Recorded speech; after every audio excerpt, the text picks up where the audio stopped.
됐네요. 시간이 참 빠릅니다.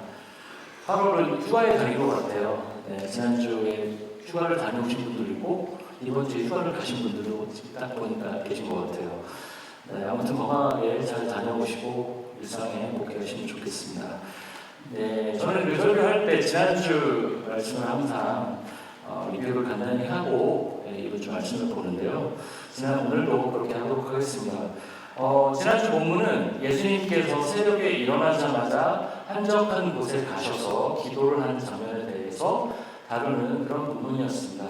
사실 예수님이 가신 곳은 개역 개정 성경에서는 한적한이라고 표현하고 있지만 외딴 곳, 광야 같은 곳이었습니다. 예수님은 귀신 들린 사람들을 고치고 병든 사람들을 고치면서 한창 인기가 쭉 오르던 시점에 어떻게 잠시 멈추시고 기도하는 자리, 고립된 자리로 가셔서 기도를 하셨습니다. 지난주 말씀을 통해 저는 예수님이 보여주신 그 하나님 나라가 어떤 명성을 쫓기보다는 소명을 쫓고 예수님을 이용하기보다는 순종하며 화려한 것보다는 작고 연약한 곳을 향해 가는 삶이라고 말씀을 드렸습니다. 네, 오늘 본문에서는 이제 새로운 치유에 대한 치유를 하시다가 잠시 기도하시고 그런 장면들이 지난주에 나왔었잖아요. 그리고 오늘은 다시 치유의 장면들이 기적이 언급이 되고 있습니다. 특히 마가복음은 이 치유와 축사, 즉 귀신 쫓음에 대한 언급을 다른 복음서에 비해서 많이 하고 있거든요. 예수님께서 귀신을 쫓으시고 병을 낫게 하실 수 있는 능력을 지닌 메시아라는 것을 강조하기 위한 접근입니다. 오늘도 그런 치유에 대한 부분들을 살펴보도록 하겠습니다. 네, 40절 한번 보여주시면 좋을 것 같습니다. 40절 본문의 첫 절. 네, 오늘 본문을 간단히 살펴보면 잘 이렇게 아시겠지만 나병 환자가 예수님께 와서 말합니다. 선생님 원하시면 저를 깨끗하게 하실 수 있습니다. 네, 그러자 예수님께서 그를 불쌍히 여기십니다. 컴패션이라는 영어 표현을 쓰는데요. 많이 했는데요. 불쌍히 여기시고 어떻게 하시죠? 말을 하기 전에 먼저 손을 내밀어 그에게 대셨어요. 그리고 이 사실 성경을 볼 때 손을 먼저 학자들 사이에서는 손을 먼저 댔느냐, 말을 먼저 했느냐 이런 것도 굉장히 중요하거든요. 오늘 본문을 잘 관찰해 보면 손을 먼저 내밀어서 대십니다. 그리고 원하노니 너가 깨끗해질 것이다 라고 말씀하시죠. 그리고 예수님이 이어서 엄히 경고를 하십니다. 나았다라는 것을 다른 사람들에게 막 알리고 다니지 마라. 어떻게 하라고? 대제사장에게 가서 너가 나은 것에 대해서 보이고 그런 과정들을 왜 할까요? 사회로 복귀하기 위한 구약의 율법대로 행하라는 거죠. 예물을 드리고 그러면서 너가 나았다라는 것을 인정받아라. 근데 그 사람을 오늘 본문에서 어떻게 합니까? 정반대로 하죠. 동네방네 다니면서 나 나았다 이렇게 막 얘기하고 다니죠. 저도 그랬을 것 같아요. 그 당시 나병이 나았다라면 그렇게 했을 것 같습니다. 네, 그래서 사람들이 오늘 결론인 45절 보면 사람들이 막 예수님을 더 많이 찾아오게 되고 병을 고침받고 싶은 사람, 귀신 들린 것을 고침받고 싶은 사람들이 더 많이 이제 오게 됩니다. 여기까지가 오늘 사건의 주된 내용입니다. 그러면 오늘 본문의 주인공이 누구죠? 예수님과 크게 두 인물이 있다는 나병 환자겠죠. 오늘 주인공인 나병 환자에 대해서 먼저 살펴보겠습니다. 나병. 예전에 오늘 버전 성경은 개역 개정판이죠. 예전 개역 한글 성경, 예전에 썼던 한글 성경에는 나병이 아니라 문둥병이라고 표현했죠. 근데 이제 문둥병은 비하적 표현이라고 볼 수 있기 때문에 개역 개정에서는 나병이라고 표현하는데요. 이걸 나병이라고도 하고 한센병이라고도 하죠. 한센병. 네, 영어로 레프로시라고 부르고 한센스 디지즈 이렇게 부르기도 합니다. 이 한센병이라고 부르는 건 이 균을 처음 발견한 노르웨이 학자의 이름이 한센이에요. 그래서 한센병이라고도 부릅니다.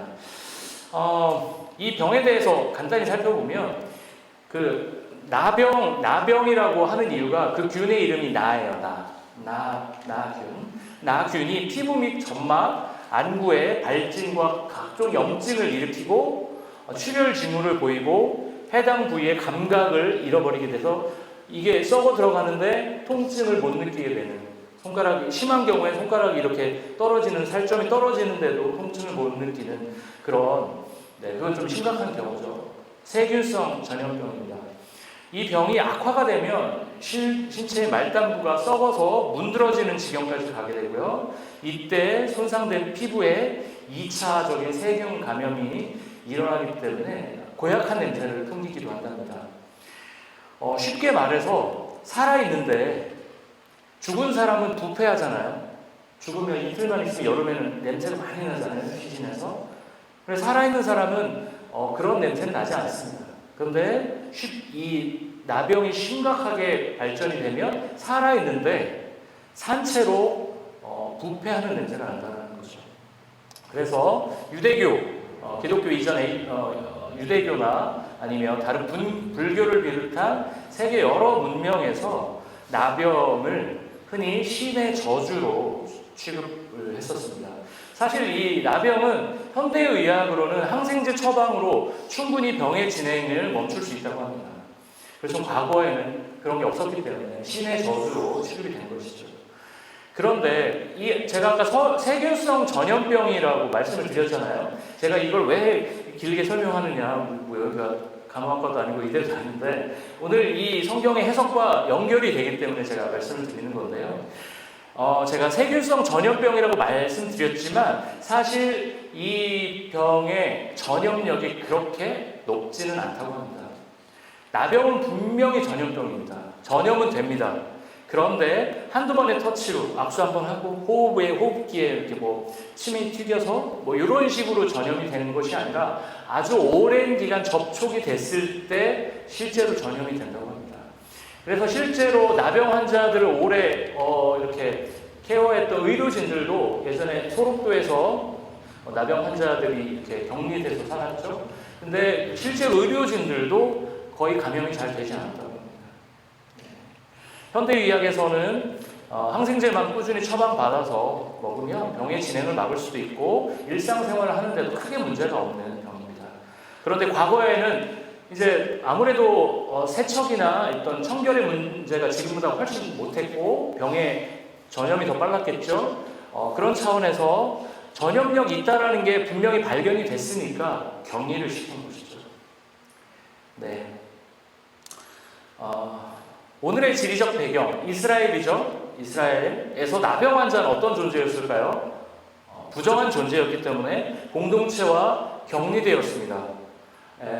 모세율법으로 얘기하면 일반 평범한 사람들이 지나갈 때 나병 환자가 있으면 나는 부정하다, 나는 부정하다, 나는 부정하다를 외쳤어야 한다고 합니다. 또한 이들은 제사를 드릴 수도 없고요. 공동체에서도 추방된 상태로 살아야 하는 사람들이었습니다. 그런데 오늘 사회적으로 고립되고 천대받던 나병 환자가 그 당시에 인기몰이를 하고 있던 아이돌로 이렇게 쭉 올라가고 있던 예수님을 향해 찾아옵니다. 나병 환자가 예수님을 찾는다는 것 쉬운 일이 아니었을 겁니다. 냄새도 나잖아요. 사람들이 몰려있는 중간에 나병 환자가 간다고 생각을 해보세요. 네. 어땠을까요? 사람들의 시선이 따가웠을 겁니다. 몇몇 사람들은 그 나병 환자를 향해 저리 비켜!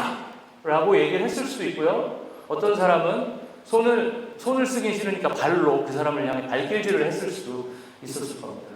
그런데 그런 어려움을 뚫고 이 나병 환자는 오늘 어떻게 하죠? 예수님을 만나게 됩니다. 아마도 내가 예수님을 만나서 꼭 치유받을 거야 라는 절실함이 예수님을 만나는 성과로 이어졌을 겁니다. 네. 여기서 우리는 이 치유의 과정을 잘 살펴볼 필요가 있는데요. 네. 오늘 치유의 그 사건은 어디에서 시작이 됐을까요? 예수님께서 그 나병 환자를 불쌍히 여기는 마음에서 시작이 됩니다. 이걸 동양 문화에서는 뭐라고 부르죠? 측은지심이라고 부릅니다. 네. 저는 오늘 본문을 오늘 주보에 저기에는 긍휼 본질 총체성이라고 되어 있는데 총체성은 뺐습니다. 네, 주보에는 뺐습니다. 설교 너무 길어지는 것 같아서 2개만 하자. 원래 요거까지 다루고 싶었는데 그러면 오늘 순서도 많은데 안 되겠다. 욕심 부리지 말자. 2개만 하자. 그래서 오늘은 2개, 긍휼과 본질이라는 그 두 주제로 키워드를 살펴보도록 하겠습니다. 첫 번째, 긍휼입니다. 긍휼, 영어가 익숙한 친구들에게는 어려운 단어이죠. 컴패션입니다. 컴패션 정도가 가장 비슷한 맥락이었던 것 같습니다. 오늘 본문을 통해 관찰을 해보면 예수님의 기적은 예수님께서 불쌍히 여기사라는 표현을 통해 예수님이 그 나병 환자를 향한 긍휼한 마음을 갖고 보시는 그 장면을 통해 기적이 시작됩니다. 아까도 말씀드렸지만 나병은 나균이라는 균을 가진 사람에게 오랜 기간 노출됐을 때 전염이 됩니다. 그러니까 사실 예수님이 오늘 나병 환자를 이렇게 만지시잖아요. 한번 터치했다고 해서 전염이 될 확률은, 감염될 확률은 낮습니다. 그러나 한번 몸을 만졌다고 해서 전염되지 말라는 법도 없죠, 사실은. 그렇죠, 없죠. 확률이 제로라고 할 수는 없어요. 그래서 모세율법에서는 격리하고 만지지 말라고 얘기를 하는 거죠. 그런데 예수님은 왜 감염의 위험을 무릅쓰고 그의 몸에 손을 대고 치유의 기적을 시작했을까요? 왜 기적이 시작됩니까? 오늘 본문에서 보는 것처럼 나병 환자를 향한 예수님의 긍휼한 마음에서 기적이 시작되었습니다. 유대 정결법, 모세의 유대 정결법에 의하면 부정함, 더러운 거죠. 뭔가 훼손된 거죠. 부정함과 정함, 깨끗함, 이 두 개가 만나면 어떻게 된다고요? 깨끗한 사람이 부정하게 된다. 그래서 어떻게 하는 거죠? 격리하는 거죠. 그게 유대의 관습법이었어요. 그래서 격리되었던 것입니다. 나병의 전염력이 아주 높지는 않지만 전염병이기 때문에 격리하는 것, 부정함과 정함 플러스 마이너스가 됐을 때 어떻게 해요? 부정함이 힘을 발휘하는 것, 그렇기 때문에 격리한 거죠. 그러니까 유대 정결법이 완전히 틀린 건 아니에요, 사실은.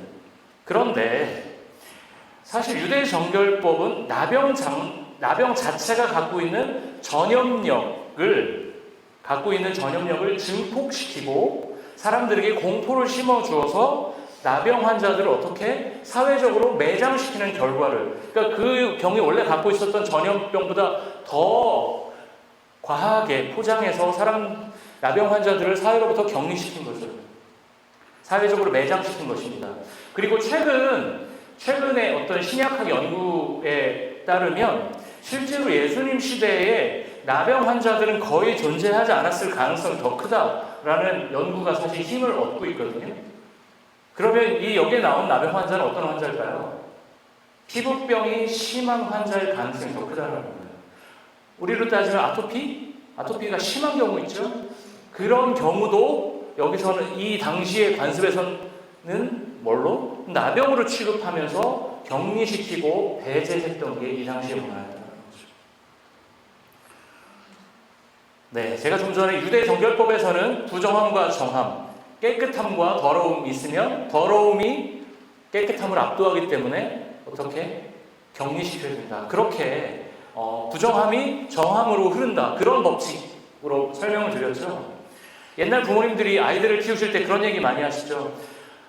우리 아들이 원래는 착했는데 그 이상한 애들 나쁜 애들 만나갖고 이렇게 애가 이렇게 됐다고. 그렇죠? 부정함이 정함으로 흘러서 우리 정한 아들이 부정한 아들이 됐다라는 논리죠. 바로 이 유대 정결법입니다. 그런데 반대로 오늘 예수님은 어떻게 하시죠? 깨끗하신 예수님께서 부정한 이와 접촉하시면서 부정함을 정함으로 바꾸셨어요. 유대 정결법과 완전히 배치된, 정면으로 뒤집는, 어떻게 보면 감염의 역전이 일어난 거예요.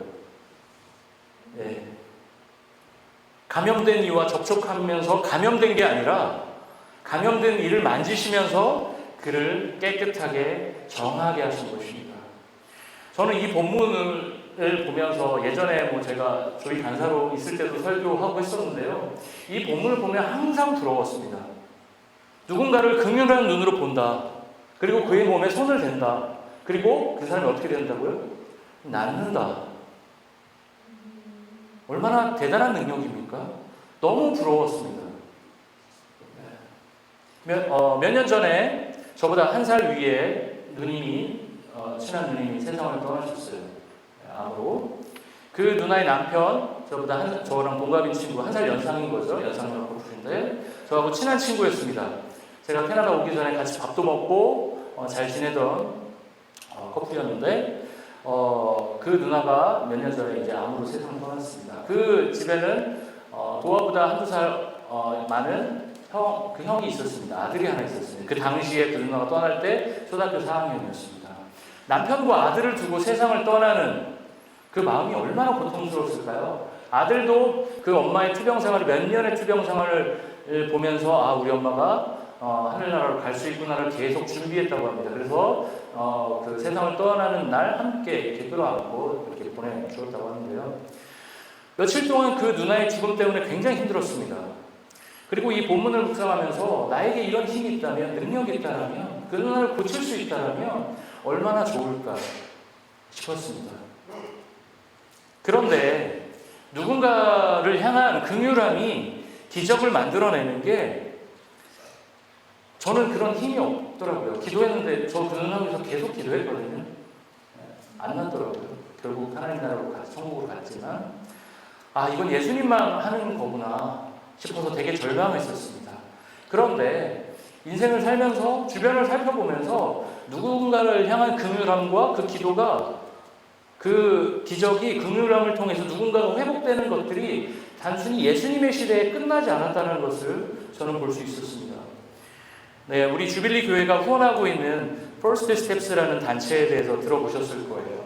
First Steps를 이끌고 있는 대표 수잔 리치라는 분은 그분은 백인이신데 한국말을 굉장히 유창하게 잘하세요. 주빌리에 몇 년 전에 오셔서 한국말 강의로 이 First Steps에 대해서 강의를 해주셨었죠. 근데 그분이 북한의 통역관으로 가게 되면서 북한의 임산부와 영아들의 심각한 영양 상태를 보면서 너무 충격을 받으시고 며칠간 잠을 이루지 못하셨다고 합니다.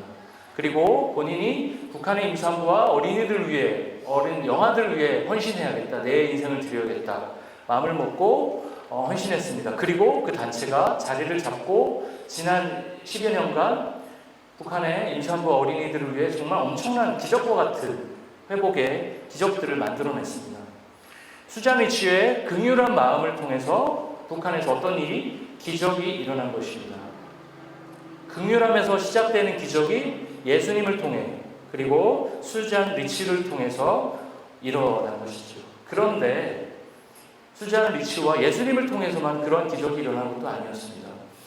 전태일이라는 사람에 대해서 들어보신 분들이 많으실 겁니다. 저는 한국에서 대학생 사역을 할 때 전태일 평전이라는 책을 저희 리더 필독서로 함께 읽었었어요. 학생들과.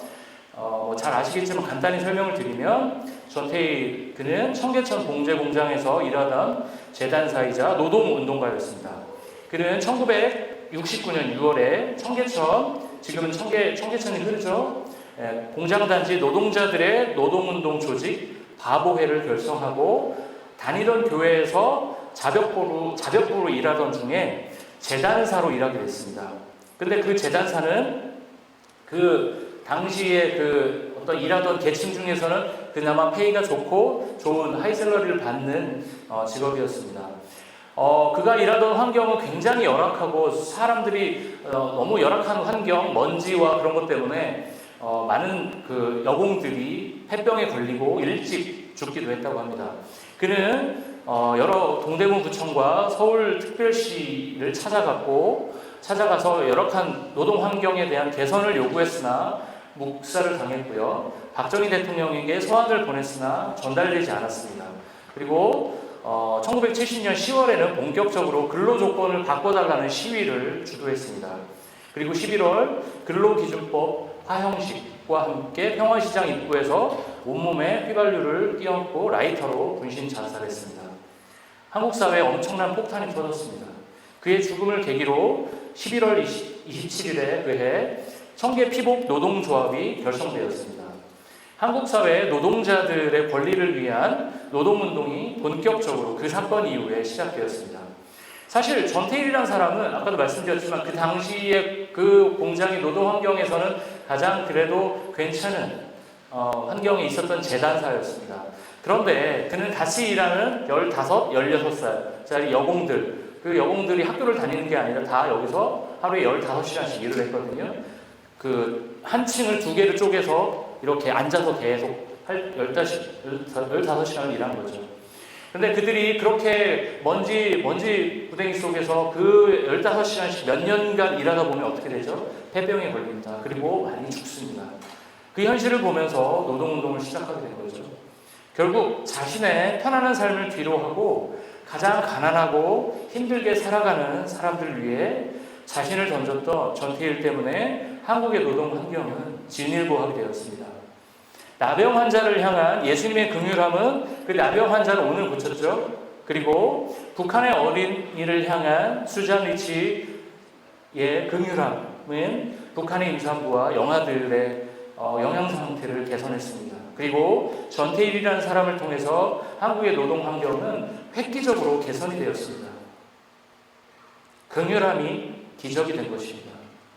사실상 하나님의 구원 사역은 하나님께서 죄로 인해 고통받는 세상을 긍휼하게 보시면서 시작되었습니다. 우리가 다 암송하는 구절, 요한복음 3장 16절 어떻게 시작하죠? 하나님이 세상을 이처럼 사랑하사 독생자를 주셨다라는 본문으로 시작합니다. 하나님이 죄된 현실 속에서 고통받는 우리를 긍휼하게 여기시고 우리를 사랑하시고 독생자를 주신 걸 통해서 우리에게 구원의 길을 열어주셨습니다. 하나님 나라는 긍휼한 시선을 통해 시작됐고 확장되었습니다. 그래서 우리는 우리 주변에 있는 이들을 긍휼의 시선으로 바라봐 주어야 합니다. 그곳에서 평화와 화해의 기적이 시작될 것입니다. 우리 부부가 있으면 부부가 서로 갈등하는 게 왜 싸우게 되죠? 저도 아내랑 옥신각신 하는 때 왜 그렇죠? 서로 잘났다는 거죠. 서로 잘났고 내가 더 너를 위해 애쓰고 있다. 나도 할 만큼 하고 있다. 이게 이제 싸움의 가장 문제죠. 이 싸움을 평화로 화해로 이끄는 유일한 길은 뭘까요? 유일한지 잘 모르겠지만 서로를 긍휼하게 바라주는 거는 참 너가 나 만나서 고생한다. 애쓴다. 그게 사실은 이 평화와 화해의 기적을 만드는 중요한 키인 것 같습니다. 그 긍휼의 하나님 나라가 저와 여러분 그리고 주빌리 공동체 그리고 주빌리 공동체 바깥으로 흘러넘치기를 저는 기도합니다. 두 번째 키워드로 가보도록 하겠습니다. 두 번째 본질이라는 키워드로 오늘 본문을 해석해 보려고 하는데요. 제가 몇 번을 계속해서 언급하지만 예수님이 지금 어떤 시점이죠? 주목을 받던 시점이에요. 인기를 얻던 시점이었습니다. 그래서 예수님 주변으로 사람들이 계속 모입니다. 그런데 오늘 43절 말씀을 통해 곧 보내시면 엄히 경고하사라고 말씀하십니다. 예수님은 치유받은 나병 환자에게 소문내지 마라고 얘기를 하세요. 왜 그랬을까요? 병고침은 예수님의 사역에 있어서 중요한 비중을 차지하는 사역이었습니다. 하지만 병고침이 예수님의 사역의 종착점, 마지막 목적지는 아니었습니다. 예수님은 병고치시고 말씀으로 가르치시고 때로는 오병이어의 기적을 통해서 먹이셨습니다. 그리고 결국에는 예루살렘을 향해 가셨고 그곳에서 십자가 사건을 완성하셨습니다. 예수님의 병고침은 병든 이들을 향한 물리적인 도움이면서 예수님께서 이 땅을 본질적으로 회복시킨 구원자라는 상징적인 행위입니다. 예수를 통해 이 땅에 깨진 질서들이 회복되고 아픈 자가 회복되고 눈먼 자가 눈을 뜨게 되는 것입니다. 사실 마가복음 1장만 해도 벌써 사람들이 많이 모입니다. 아픈 사람들이 많이 모입니다. 사람들이 많이 모인다는 건 뭐죠? 요즘에 유튜브만 봐도 많이 보는 것 자체로도 돈이 되는데요. 사람들이 모인다는 건 뭐죠? 곧 돈이 된다는 거예요. 사람들이 모인다는 것만으로도 인기를 얻고 돈이 됩니다. 인기가 있는 곳에 돈이 모일 겁니다. 만약에 예수님이 메시아 예수로서의 사역을 중단하고 여기서 중단하고 갈릴리에서 뭘 하시죠? 주로 고치셨으니까 예수 병원을 차리시고 예수 병원장으로 안락한 삶을 살았다라면 인류 역사는 완전히 다른 운명을 맞게 됐을 것입니다. 예수는 복음서 곳곳에서 자기를 유명한 아이돌로 만들려는 제자들의 제안을 단호하게 거부하십니다. 그리고 하나님께서 부여해 주신 길을 향해 묵묵하게 걸어갑니다. 예수님이 이 땅 기적을 베풀고 행하셨을 때 아픈 이들을 고쳤을 때 주변에서 얘기를 했을 거예요. 예루살렘으로 가지 마세요. 거기 안 좋습니다. 예수님을 싫어하는 사람들 있을 겁니다. 가지 마세요. 이곳에서 아픈 사람들을 평생 고쳐주십시오. 그렇게 얘기하는 사람들도 많이 있었을 거예요.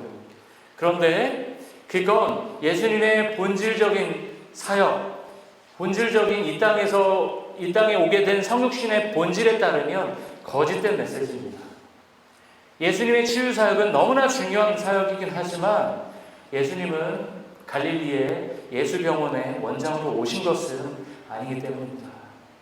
이런 맥락에서 한 사람이 성도로서 그리고 주빌리 교회가 교회로서의 본질을 지키며 살아가는 것은 너무나 중요합니다.